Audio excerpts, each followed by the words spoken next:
Field से एक German submarine रवाना होती है। वैसे तो इसमें सभी नाजी जर्मनी के सोल्जर्स बैठे हैं, लेकिन इन सब के बीच मौजूद है एक इंडियन भी। समय है वर्ल्ड वॉर 2 का, जब जर्मनी और जापान दोनों लड़ रहे हैं ब्रिटिश के खिलाफ।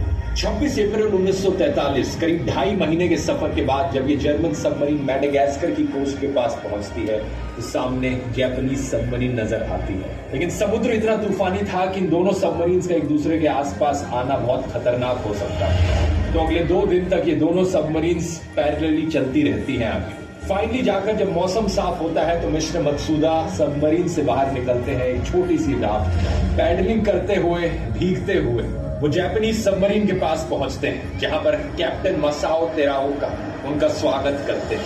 एक सवाल आपके मन में उठेगा कि जर्मन और जापानीज सबमरीन्स वर्ल्ड वॉर 2 के समय पर एक इंडियन की क्यों मदद कर रही है?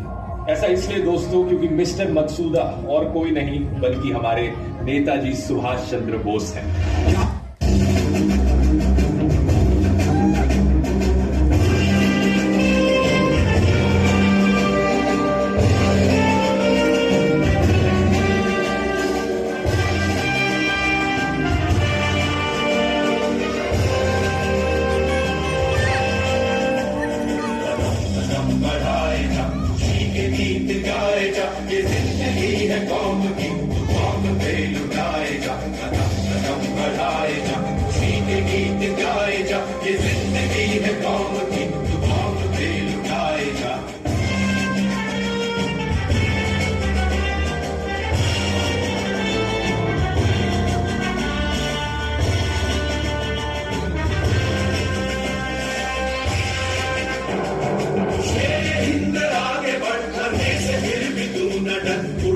दुश्मनों का सब जो वतन बढ़ाए शेर हिंद आगे बढ़ने से फिर भी तू न डर, उड़ा के दुश्मनों का सब जो वतन बढ़ाएगा बढ़ाएगा, जिंदगी गाएगा, जिंदगी है कौम की कौम से लुटाएगा।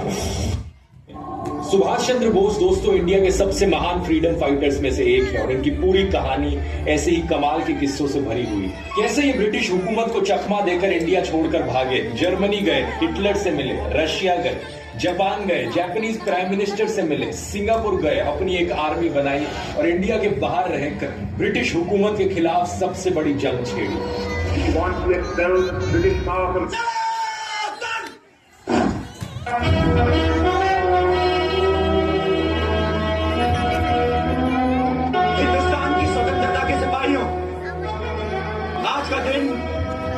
मेरे जीवन का सबसे गर्व भरा दिन है, क्योंकि आज मैं सारी दुनिया से फख्र के साथ कह सकता हूं कि भारत को आजादी दिलाने वाली सेना का मेरा सपना अब साकार हो चुका है।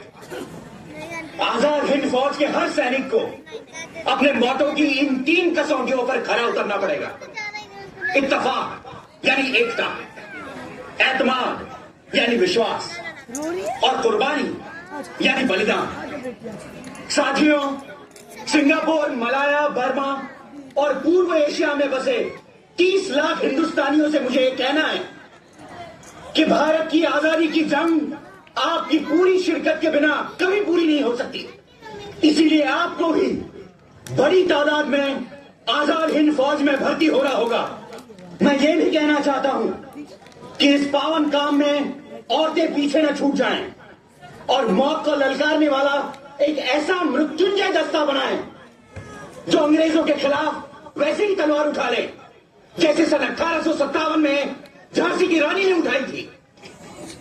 बहादुरों, बिना कीमत चुकाए इस दुनिया में कुछ हासिल नहीं होता और आजादी की कीमत है शहादत।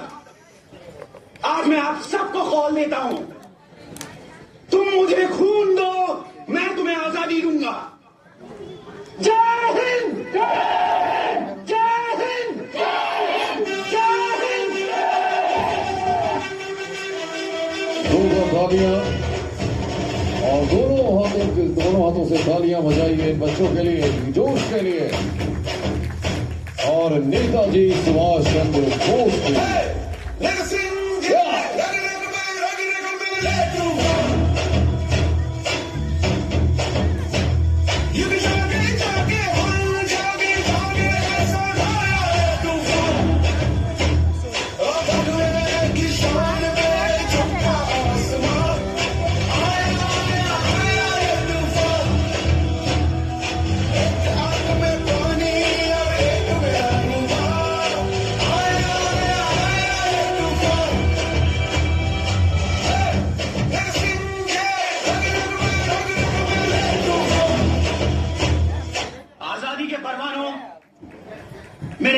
पाकिस्तानी भाइयों और मेरे बर्मीज मेजबानों, मैं सुभाष चंद्र बोस आपसे मुखातिब हूं। आज अब वो घड़ी आ चुकी है कि आप लोग जो मैदान जंग में न जा पाए वो दिखा दें कि आपका बलिदान भी किसी से कम नहीं है। नेताजी, ये मेरी सारी जिंदगी की कमाई है, इसे इस बच्चे के हाथ से ले लीजिए बस। अगर तुझे देने की जिद है तो अपना सबसे अनमोल खजाना मुझे दे दे। पर लक्ष्मण मेरा इकलौता है, ये चला गया तो इस बुढ़िया को कौन संभालेगा? क्या मैं तेरा बेटा नहीं हूं? राम भी लक्ष्मण के बिना युद्ध नहीं जीत पाए थे, तो मैं कैसे जीतूंगा? कौन सोच सकता था कि इस जन्म में तुझे नेताजी जैसा बड़ा भाई और मुझे सुभाष जैसा बेटा मिलेगा।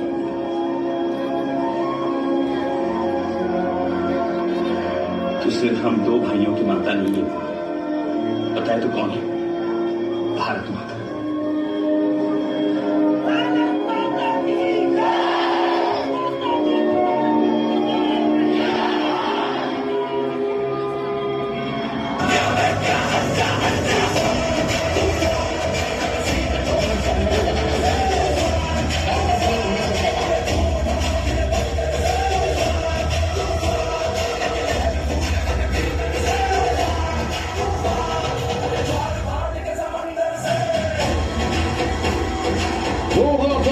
बच्चों के लिए, इनके जोश के लिए और वीर सपूत नेताजी सुभाष चंद्र बोस के लिए जोरदार तालियां, दोनों हाथ उठाकर। भारत माता की।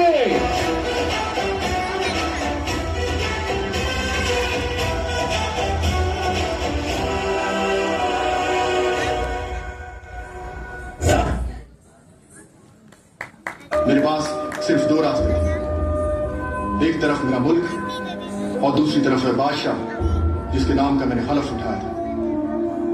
मैंने वतन परस्ती की राह अपनाई और नेताजी से वादा किया कि मैं वतन के लिए कुर्बान होने के लिए तैयार हूं।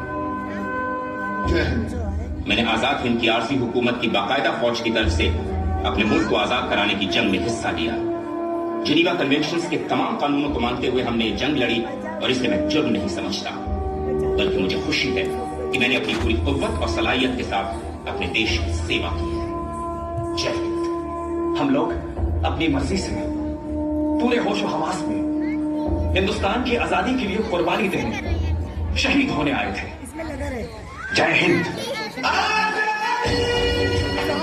दिल्ली से नेताजी के जांबाजों की गरज सुनकर कानपुर, कराची और गिलगित में रॉयल इंडियन एयरफोर्स के जवानों ने बगावत का बिगुल बजा दिया। उधर बंबई, विशाखापट्टनम और कराची के बंदरगाहों में रॉयल इंडियन नेवी के नाविकों ने जहाजों पर से यूनियन जैक उतार दिया। उनकी हिमायत में हिंदुस्तान के कई शहरों में जनता उमड़ पड़ी। अब अंग्रेज उलझन में पड़ गए।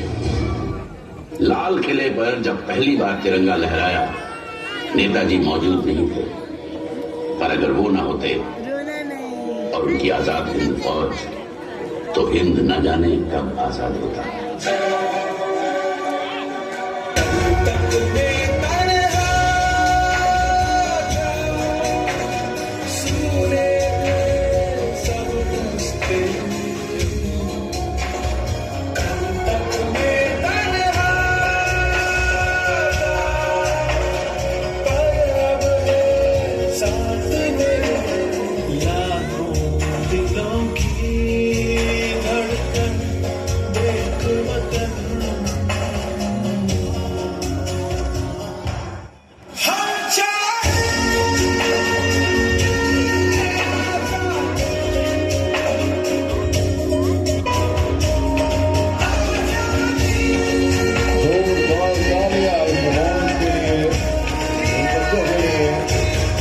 सुभाष चंद्र बोस के लिए।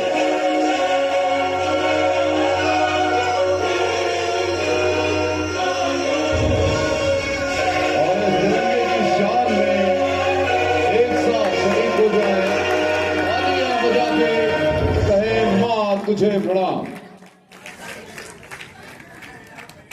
भारत माता की। भारत माता की